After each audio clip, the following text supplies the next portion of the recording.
Bien-aimés dans le Seigneur, Shalom, que le Seigneur vous bénisse. Bienvenue dans votre chaîne chrétienne Yada TV Monde. Chaîne où ils vous permettre biso toko tanabanda kuna bino biskano sobozali na Mbandaka na Kalemi na Congo central na Bandundu na Afrique mobimba na Europe na États-Unis partout bozola na biso na Océanie. Nzambe apambola bino. Nzambe apambola bino, vous êtes en direct avec l'homme de Dieu, l'apôtre Pierre Kitete Chaumba, l'intercesseur, la sentinelle de votre vie, où azo lembate chaque jour, ko bonde la kapo na yo. Azo chama bolongo na se azo le pai na nzambe sans intérêt, na tinete nzambe akene ko se manifester na kacha bomo na yo, pour être okumisa monene na nzambe. Que Dieu vous bénisse.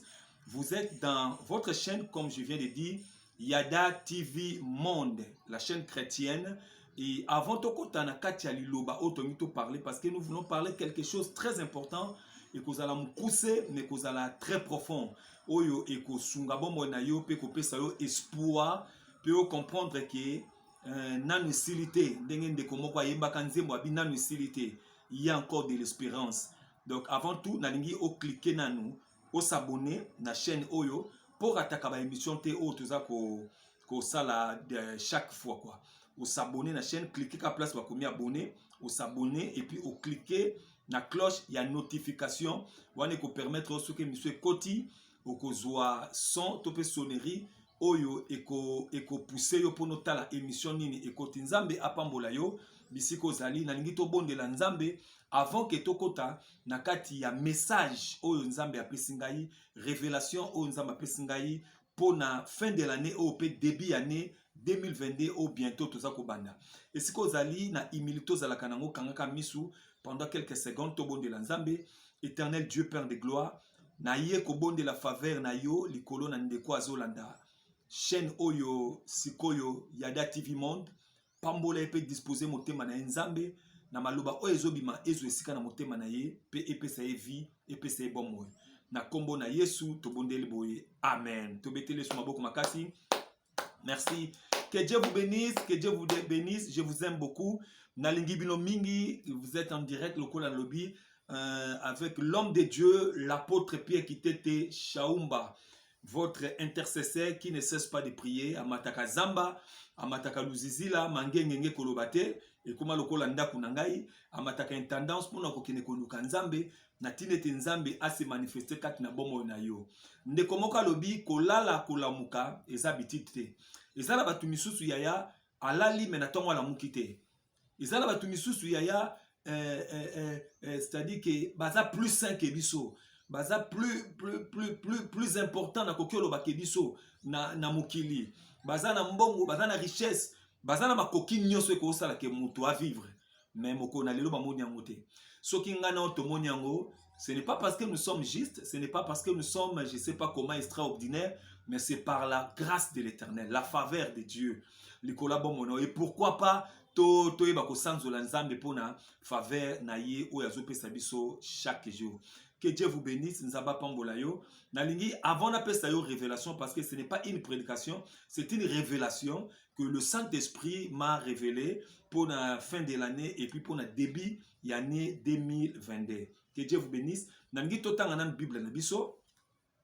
Totanga Bible na biso na mukanda ya Jean chapitre 3 verset 16. Gloire à Dieu. La Bible dit, car Dieu a tant aimé le monde et qu'il a donné son Fils unique, afin que quiconque croit en lui ne périsse point, mais qu'il ait la vie éternelle. Gloire à Dieu. Bible dit que nzamba lingaki mokili mingi pe a pesaki mwana na ye Yesu. Na tinete mutu nyonso akondima na ye akufa te kasi azwa bomoi na seko. Nalobaka toujours que Dieu avait donné son fils. Dieu n'a pas envoyé son fils, mais il a donné son fils. Parce que moi, na nzambe Yesu Christo azalaka offrande. Or, offrande, batinda kayango te, mais ba pesa kayango. Et nzamba pesa ki Yesu lokola offrande, pona yozola nangai siko pe libota mobimba, bozala sauvé, bozala béni, bozala épargné na bitumba oyo monde à ténèbres aza ko préparer na fin d'année 2021 oyo. Toza na mois de novembre et tikali mois de décembre potokota na 2022. Mais tika na yebisa yo boy. Pendant ma prière à la nuit nazo bondela Nzambe et na kacha ko bondela moi pongi muke yibingai parce que nazaki na prière molai na bana ko sala. Moi pongi muke yibingai tango pongi yibingai Nzamba talisinga ba révélation moko. Nzamba talisinga i songe. Yango na lobaka toujours na batuke ba songe ezalaka ba message direct o Nzamba pesaka na libota na ye. Kozana na bitida ko négliger ba songe te. La Bible dit que Dieu parle d'une manière à d'une autre. Il parle dans les songes, il parle dans la prédication, il parle dans la prophétie, il parle dans les gestes, même dans les mouvements. Nzamba lobaka. Et ndoto ezalaka nini? Ndoto ezalaka tango moto alali, molimo na ye ebimi. Ezokende kotala tope koyeba tope komona makambo oyo eleka, to makambo oyo ezosalama, to makambo ekosalama.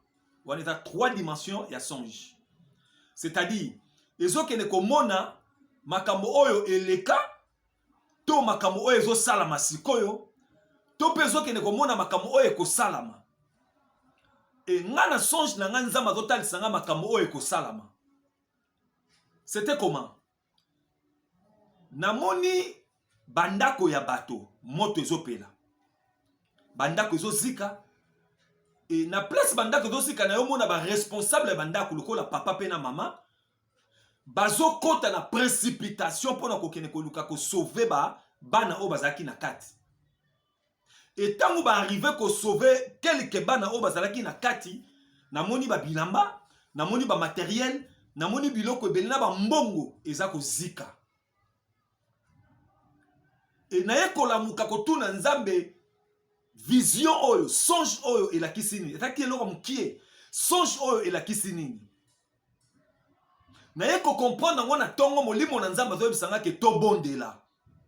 Parce que monde à ténèbres a multiplié, a changé ma stratégie pour ne détruire ma famille. A changé ma système pour ne dévier ma destinée à bateau. Vous savez que le diable est méchant. Vous savez que la Bible dit que le diable rôde comme un lion et cherchant qui dévore. C'est-à-dire, le diable a rôdé le col à lion. C'est vrai qu'il n'est pas un lion, mais azo rodé local à lion. Pona ko luka, ko détruit famille na yo. Ko kote sa esprit de mort na kati ya libota na yo. Ko kote sa esprit ya maladie na kati ya libota na yo. Ko kote sa esprit ya pauvreté na kati ya libota na yo. Ko kote sa esprit ya perte ya ba matériel na kati ya libota na yo. Mais je bénis le Seigneur parce que na kati ya vision na moni ba parents ba responsable, c'est-à-dire ba sauver bana. Donc, bana bazaki na difficulté, bana bazaki na danger, mais ba responsable ba sauver bana. Mais bazo kene ko luka ko sauver ba matériel, mais c'était difficile parce que la flamme était élevée. Moto zaki makasi. Et moyen ko pousse à nezala quitter. Et voilà ba objet, tout ce que tu avais dans la maison est zikaki. La perte de matériel. Biloko ezobunga, esprit à pauvreté, esprit à limitation, esprit à combat. Oyo satana aye ko seme na kati ya mabota na batu na mois de novembre tozali pe mois de décembre tozokota. Na lingi to bondela Nzambe na yo. Lokola diable aza ko préparer ba système, ba stratégie. Pona ko luka ko détruire vie na yo, ko bebisa identité na yo. Ko bebisa posa oza nango ya kosalela Nzambe. Ba ambition kitoko za nango. Ba projet kitoko za nango. Mais voilà que le diable veut maintenant détruire. Il a désorienté ba projet na yo. Il a dévié ba projet na yo. Totele manalo sambo de sorte que diable azala na pouvoir te likola bombo na yo. Azala na pouvoir te na libota na yo. Azala na pouvoir te à détruire. Oh yo construit. C'est dans la prière.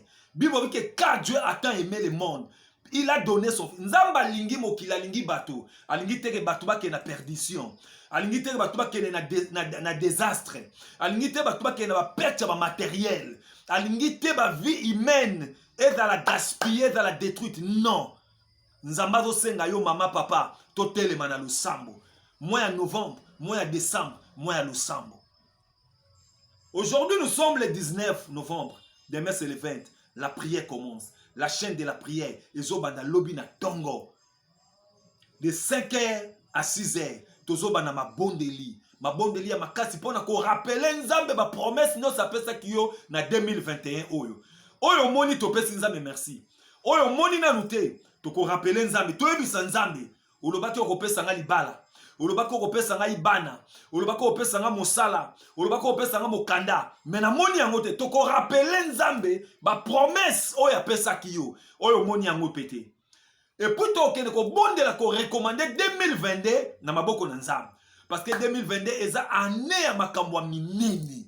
Eza année ya ba choses impossibles oyo nzamba ngosala kati ya vie ya libota na yo. Eza année ya restauration, eza année ya restitution. Eza année oyo ko bika miracle. Il n'y aura pas la maladie dans votre maison en 2022. Il n'y aura pas la pauvreté dans votre maison en 2022. Il n'y aura pas de blocage, de limitation, de réclamation en 2022. Nazobon de la Nzambe que 2022 est vraiment année à facilité, est la année à alliance, est la année à connexion. Oh Nzamba kosala makamwa minene na kati ya bomo na yo. Zana confiance na Nzambe, zana confiance na maloba na Nzambe. Maloba na Nzambe na lobaka toujours epola kate. Maloba na Nzambe kufa kate. Maloba na Nzambe zana bomoi. Maloba na Nzambe ata batu baleki malobe kufa kate le kakate. La parole des mères. Zana confiance na maloba na Nzambe. Na ye koyebisa yo ke lobby kolala pongite. Yaya s'abonner na chaîne oyo. Toko zana ba prière intense. Nous allons prier avec les gens. Et il y aura des moments de prophétie, il y aura des moments de délivrance, il y aura des moments de directives. C'est-à-dire que ça va être directive, orientation à vie na bango. Vous savez que si quelqu'un marche sans orientation, azalokola muto azo tambola sans esprit, sans le Saint-Esprit. Azo tambola sans connaissance, azo tambola sans pourtant koyebe sika azo kende. Yango 2022 na ba prière to sala ya 10 jours. Donc, ils ont dit 20 au 30 novembre. De prière en ligne, nous allons prier. Toko bonde là. Oko kota na ligne na numéro oyo. À partir de 5h30, 5h juste et jusqu'à 6h juste. Pour na bateau bazan Europe, bateau bazan Afrique, peut côté monsieur mais pour na bateau bazan États-Unis, je crois 5h na bango kozaba 23h par rapport à décalage. Oko kota en ligne na numéro oyo. Plus 243 89 35 68 266. Wana à partir de 6h juste. Soko bengi au côté en ligne. Toko zala ebele. Toko bonde la nzambe. To yebisa nzambe. To rappele nzambe. Olaka kinga libala na zui angote. Olaka kinga kobota na monite. Olaka kinga imokanda na moni angote. To yebisa nzambe makambo nyonso alaka kiyo. Nanzela na ba prophète. Nanzela na ba ndoto yo lota. Na ba message. Toke ne ko rappeler à mon Nzambe. Toke ne ko tika 2022 na maboko na Nzambe. Ça c'est la mission que le Seigneur m'a donnée par rapport à la vision. Le Seigneur m'a dit lève-toi avec mon peuple, avec les enfants que tu es en train d'encadrer. Bokota na losambo il y a 10 jours. Bolele pa inangai. Ngai Nzambe na kotelema pe na kosala makama minene. Nazondi mana motema na ngai que le Dieu de la Bible a ko récompenser, a ko pese sengo na ndeko oyo motema ne zoka, motema lela, déception ba kima yo makambo ebele ba kima na mbongo, ba bebisa musala na yo, ba bebisa santé na yo, mais 10 jours il y a prière en ligne. Je vous rassure, le Dieu de la Bible se lèvera pour te donner la paix. La paix que le monde ne donne pas, la paix que les hommes ne donnent pas. Le Dieu de la Bible te donnera cela. Crois ce que je te dis. Comme la Bible dit, crois seulement. Ndima na makambo na zolo banayo, nzambe na lola akokota likambo na yo. Nzambe apambola yo, yo landinga isikoyo, message oyo, partageango na bami na yo msusu, bango pe bakota na kati ya 10 jours na biso ya prière et kozali pamboli po na bango. Mais avant qu'on partage yango, o s'abonner na ma chaîne oyo et puis o cliquer na la cloche ya notification pour permettre yo o rater ba émission te. Partager yango pe pa bande ko msusu, insister yebisa bango pe ba s'abonner pona bazwa lipamboli oyo nzambe azobongisa pona libota na yo. Pe oyo nyonso monde a ténèbres azobongisa pona ko contredire lipamboli na nzambe na vie na yo na fin de l'année oyo ekokisama te. Nalingi na bondela pona yo siko zali osemboli kama maboko na yo. Éternel Dieu Père de gloire, na ye ko bondela la kombo na Yesu en qualité ya prophète na yo. To yebi ke nzambe na chaque fin de l'année diable a multiplié la stratégie ya bataki pona ko luka ko affaibli bana na nzambe ko détruit bana na nzambe kolo to telemi lokola moto moko to lingi kombo na yo Yesu ezala nguba bouclier na biso contre ba flèche flamboyante ya Satana na kombo na Yesu. Na ye ko pambola ndeko alandi ngai. Na ye ko pambola ndeko aza ko partager mission o na bandeko misusu. Na ye ko pambola libota na yo. Na ye ko déclarer kimia bolingo na nzambe ezala kati ya libombo na yo pe na libota mobima na bana na yo na kombo na Yesu na bondeli boye. Amen. Que Dieu vous bénisse. Bozalaki en direct avec l'homme de Dieu, l'apôtre Pierre Kitete Chaumba. Le numéro est fiché sur le bas de votre écran. Bokoben Abisso, pour la bonne compréhension, c'est plus 243 89 35 68 266. Wana soko bengi aujourd'hui direct l'apôtre Pierre Kitete Chaumba toko solola à long et à large. Bye, que mon Dieu vous bénisse.